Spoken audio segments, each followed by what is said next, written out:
Well, as feeder fishing's taken off over the last year or two, it's obviously seen the inception of lots and lots of feeder style competitions.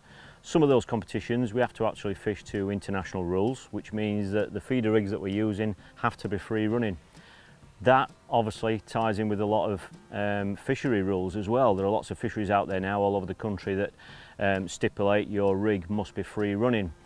Which means the old style, the old school paternoster type rigs that I know a lot of people favour, myself included on certain occasions, are just simply not allowed on those fisheries.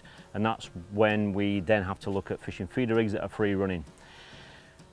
One of the ways we can improve the presentation of a free running rig is by using a feeder link. They've been around for a while now, but these are the ones that I'm using now. They come in 3 lengths. 4 centimetres, 6 centimetres and 8 centimetres, and I use them on a variety of different venues, and it just basically means that you're turning your free running rig into a paternoster style rig.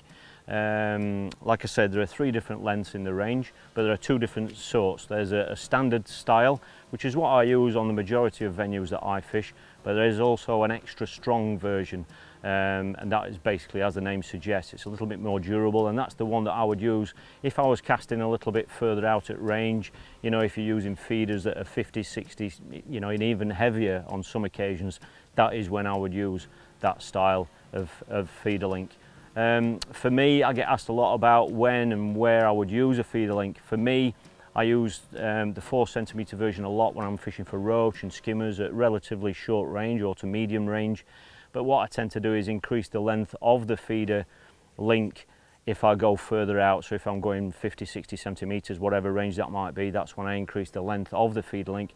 And I also increase the length of the feeder link as well if I'm targeting bigger fish. So if I'm fishing for bream, for example, or bigger bream, bigger fish where you feel you need to put the rod down and let the bite develop, I like to use longer links in that sort of a scenario, because it just gives the fish a little bit more leeway to move, and it just kind of gives you a little bit more reassurance that when the tip goes, when it goes, you know, you're confident that the fish has got the hook in its mouth, because generally we're fishing with bigger baits as well on those occasions, and you don't really want to be picking up until you're pretty sure that the fish is on. So these links cover, you know, a wide range of scenarios on natural waters and commercials and rivers as well, but they're an ideal range and they're very, very durable as well. So you know you've still got the strength of the rig there, and of course you're not going against any fishery rules.